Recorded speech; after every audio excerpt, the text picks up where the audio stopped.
Yesterday, I was revising Prime Minister, Council of Ministers, President and Vice President, and I was awestruck when I watched my video, which was a 15 minutes for these two and 15 minutes for these two, and I realized that in 45 minutes to the max with the pause and the play thing, I completed all these 4 chapters, and that is when I realized that I would want to come up with a video for emergency also, so that like me, even you people complete revising emergency in 15 minutes, 20 minutes, 25 minutes, as in how the chapter is important.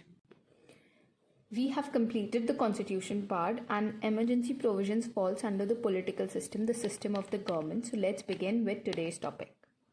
First things first, emergency provisions. The concept, this emergency provisions contained in the part 18 of the constitution and from articles 352 to 360, and in all these you might have visited the article 356. Very important. 355 is very important because these have been an important part in emergency, and these two I think holds the emergency in its position. So we have the introduction, we have the national emergency that you have, we have our national emergency point, we have parliamentary approval and duration, we have the revocation of proclamation and effects of national emergency. So about national emergency, everything is given here, and then we have everything about national emergency completed, and then there is a distinction between the articles 358 and 359. And the effect of the national emergency on fundamental rights. We also have the precedence rule, which is important because there have been questions about precedence rule, and then the approval, the duration and everything. Then we also have national emergency and precedence rules difference, and that is when we end the precedence rule. Then we also have scope of judicial review, we have the cases of proper and improper use about it, we also have the points here, and then we come to financial emergency. And after financial emergency, our effects, our criticism, everything is given, and thus we end this chapter. And here you will find that when we see what all kinds of emergency are there are 3 types of emergency.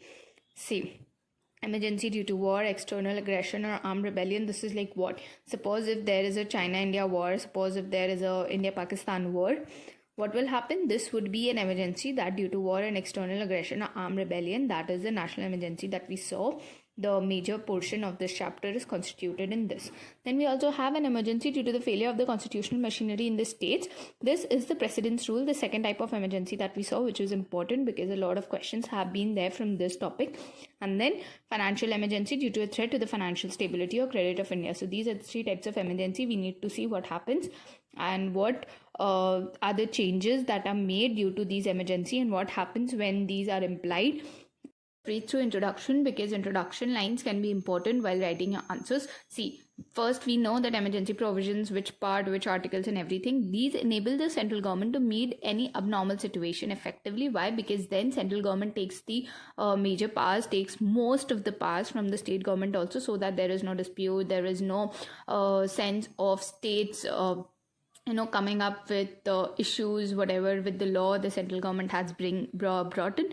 So with all of this, the central government gets an opportunity to meet any abnormal situation without having any internal conflict inside. So this constitution is to safeguard the sovereignty, unity, integrity, security of the nation, and all of these rationality behind the incorporation of these provisions is to safeguard all of these. Then during an emergency, central government becomes all powerful, like I said, and emergency is a unique feature of the Indian constitution, and this is an important paragraph because you can use this in your answer whenever you write. In this context, Dr. B.R. Ambedkar observed, all federal systems, including American, are placed in a tight mold of federalism. Good. No matter what the circumstances, it changes form and shape, never be unitary. On the other hand, Constitution of India can be both unitary as well as federal. This you will see when you read center-state relations or when you read federal system in this very book. These are the chapters there. And then in normal times, it is framed to work as a federal system, but in times of emergency, it is the unitary system that we talk of. So this is the paragraph that was said by B.R. Ambedkar. This we have already discussed. Now we move on to national emergency. Emergency says that the president can declare a national emergency when there is a problem, when there is a part of it threatened by war or external aggression. Also, president can even declare a national emergency even if there is no war or external aggression, but he is satisfied that there is an imminent danger. So now you see these are all done by President, but if you have watched my video over President, you will realize, you will know, you will be clear about that the President is just speaking the words of the Prime Ministers along with the Council of Ministers. So this is not President, this is all Prime Minister and Council of Ministers, but the name is all President. So President can also issue different proclamations on ground of war. This provision was added by the 38th Amendment Act. So this was not constitutional, this was added there. And then when a national emergency is declared on the grounds of war or external aggression, it is known as the external emergency. And then, so what's the difference when you had here due to war, external aggression or armed rebellion? So this is external aggression, this is the internal aggression, this is the internal emergency. So a proclamation of national emergency may be applicable to the entire country, only a part of it. 42nd Amendment enabled the President to limit the operation of a national emergency to a specified part of it. This is a mini constitution part given by the Indira Gandhi government. So you know why this was done. Then originally the constitution mentioned internal disturbance as third ground for the proclamation, but the expression was too vague, had a wider connotation. Hence again 44th Amendment Act, the Morarji Desai government substituted the words armed rebellion for internal disturbance, and thus it is no longer possible to declare national emergency on the ground of internal disturbance, which was done by the Congress government headed by Indira Gandhi in 1975. So President can proclaim a national emergency only after receiving the written recommendation from the cabinet, that is Prime Minister and the Council of Ministers. This means the emergency can be declared only on the concurrence of the cabinet, not merely on the advice of the Prime Minister. In 1975, the then Prime Minister Indira Gandhi advised the President to proclaim emergency without consulting her cabinet. Cabinet was informed, and then 44th Amendment Act introduced the safeguard to eliminate any possibility of the Prime Minister alone taking a decision in this regard. Then 38th Amendment Act 1975 made the declaration of national emergency immune from the judicial review. Provision was subsequently deleted again by the Morarji Desai government, but in Minerva Mill's case, Supreme Court held that the proclamation of national emergency can be challenged in a court on the ground of malafide, or that the declaration was based on wholly extraneous and irrelevant facts, or is absurd or perverse. So this brought in the judiciary, or else judiciary was away from this emergency thing. Now we come to the rules. See, proclamation of emergency must be approved by both the Houses of Parliament within 1 month from the date of its issue, and the period allowed for approval by the Parliament was initially 2 months but reduced by the 44th Amendment Act of 1978. However, if the proclamation of emergency is issued at a time when the Lok Sabha has been dissolved and the dissolution of the Lok Sabha takes place during the period of 1 month without approving the proclamation, then the proclamation survives until 30 days from the first sitting of the Lok Sabha after its reconstitution, provided the Rajya Sabha has in meantime approved it. So these are certain facts and terms that are required. Then if approved by the Houses of Parliament, the emergency continues for 6 months and can be extended to an indefinite period, but in the gap of 6 months, as in approval of the Parliament for every 6 months. So for every 6 months they have to sit, they have to approve, and then again for an indefinite period of time it can continue. Then before that, the emergency, once approved by the Parliament, could remain in operation as long as the executive desired. However, if the dissolution of the Lok Sabha takes place during the period without approving the further continuance, then the proclamation survives until 30 days again from the first sitting of the Lok Sabha, also only if Rajya Sabha has approved it. So this is there, and every resolution approving the proclamation of emergency or its continuance must be passed by either House of Parliament by a special majority, that is majority of the total membership, or this we all know. And then this was special majority provision was introduced by the 44th Amendment Act of 1978, and previously it was just a simple majority. Then there is revocation of proclamation, may be revoked by the President at any time by subsequent proclamation. Such proclamation does not require the parliamentary approval. Further, Parliament must revoke a proclamation if the Lok Sabha passes a resolution disapproving the continuation. Again, this safeguard was introduced by the 44th Amendment Act, so it was all introduced after the emergency had been constituted. Once the emergency was for the first time, it was over. Then 44th Amendment Act also provided that 1/10 of the total number of members of the Lok Sabha give a written notice to the Speaker. A special sitting of the House should be held within 14 days for the purpose of considering a resolution disapproving the continuation of the proclamation. A resolution of disapproval is different from a resolution approving the continuation. How? Because the first one is required to be passed by the Lok Sabha only, while the second one needs to be passed by both the Houses of Parliament. Then first one is to be adopted by a simple majority, while the second one needs to be adopted by a special majority. So this is the resolution of disapproval, different from a resolution approving the continuation of a proclamation. Then we have effects of national emergency. See, this will definitely affect the center-state relations, because definitely the state is now no more into existence. The powers of the state is no more into existence except for a few of them. Then effect on the life of the Lok Sabha and the State Assembly, and effect on the fundamental rights. So these are the effects that's given here. See, in the center-state relations, first thing is executive. During a national emergency, executive power of the center extends to directing any state regarding the manner in which its execution power is to be exercised. This I had already said. In normal times, government can give executive direction to a state only on the specified matters. This we'll see in the center-state relations in the federal system. And then during a national emergency, state on any matter is advised. The legislative, during a national emergency, parliament becomes empowered to make laws on any subject mentioned in the state list. So the union, the state and the concurrent, here the state also becomes a part of the union now. Although legislative power of state legislature is not suspended, it becomes subject to the overriding power of the parliament. So which was just existing in the concurrent list now stands in the state list also. This is the legislative drawback. This is the legislative effect.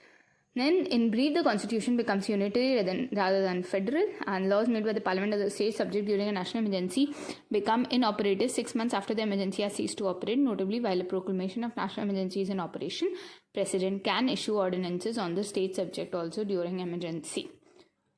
This is the legislative. Then financial. See, the president can modify the constitutional distribution of revenues. How? That the president can either reduce or cancel the transfer of the finances from center to the state. So this can also be done, basically the unitary feature again. Effect on the life of the Lok Sabha and State Assembly. While a proclamation of national emergency is in operation, life of the Lok Sabha may be extended beyond its normal term by a law of parliament for 1 year at a time. However, this extension cannot continue beyond a period of 6 months after the emergency has ceased to operate. But if you see, if the Lok Sabha passes the approval that yes, extend, then Lok Sabha only is not dissolving. So this is a benefit to Lok Sabha. Then similarly, the parliament may extend the normal tenure of a state legislative assembly during a national emergency subject to a maximum period of 6 months after this. This is the same year. Then we have effect on the fundamental rights. See, articles 358 and 359 describe the effect of a national emergency. This 358 and 359 we'll study when we come here. So this article 358 deals with the suspension of the fundamental rights guaranteed under article 19, the 6 rights that we had, the freedom of speech and expression, freedom to assemble peacefully and without arms and everything, while article 359 deals with the suspension of other fundamental rights, that is 20 and 21 is accepted, and except these 20 and 21, all the other articles are suspended. Then these two provisions are explained below. Suspension of fundamental rights under article 19, this is the whole explanation about it, and this is important. Only when you are going through the fundamental rights thing you will know this. And then suspension of other fundamental rights here. Then we have distinction between articles 358 and 359. Article 358 is confined to fundamental rights under article 19 only, whereas article 359 to fundamental rights where enforcement is suspended by the precedent order. So this is only 19. This can only be confined to article 19, but this is suspended through the precedent order. Then article 358 automatically suspends, but here it's only on the enforcement. 358 is in the case of external emergency, not in the case of internal emergency, whereas 359 can be done for both. Then article 358 suspends fundamental rights under article 19 for entire duration of emergency, but 359 can suspend only for the period specified by the president or for the period it's required. Then article 358 extends to the entire country, 359 for only the part. 358 suspends article 19 completely, 359 does not empower the suspension of the enforcement of articles 20 and 21. So whatever is included in this has no exception, but things that are included in 359 has exceptions. Then article 358 enables the state to make any law, to take any executive actions, but there is also a similarity. What is this? That both provide immunity from challenge to only those laws which are related with the emergency and not other laws. Also, the executive action taken only under such a law is protected by both. This is a similarity. This is a difference. We have the last topic before the national emergency ends and the president's rule starts. So today's video would end here, and the next video would start with the president's rule. So declarations made so far. This type of emergency has been proclaimed 3 times so far in this and this. The first proclamation of a national emergency was issued in October 1962 on account of Chinese aggression in the NEFA Northeast Frontier Agreement. now Arunachal Pradesh, and was in force till January 1968. Hence, a fresh proclamation was not needed at the time of war against Pakistan. Then the second proclamation was made in December 1971 in the wake of attack by Pakistan, even when this emergency was in operation. Third proclamation of national emergency was made in June 1975. So these were all the national emergencies. The first two proclamations were made on the ground of external aggression, while the third proclamation 1975 was made on the ground of internal disturbance. Certain persons have been inciting the police and the armed forces against the discharge of their duties and their normal functioning. The emergency declared in 1975 proved to be the most controversial, and that is why it is most known also. There was widespread criticism of the misuse of emergency powers, and in the elections held to the Lok Sabha after the emergency, the Congress party led by Indira Gandhi lost and the Janata Party came to power. With that came the 44th Amendment, and this government appointed the Shah Commission to investigate the circumstances that warranted the declaration of an emergency, and the commission did not justify the declaration in the emergency. Hence, 44th Amendment was enacted to introduce a number of safeguards against the misuse of emergency powers.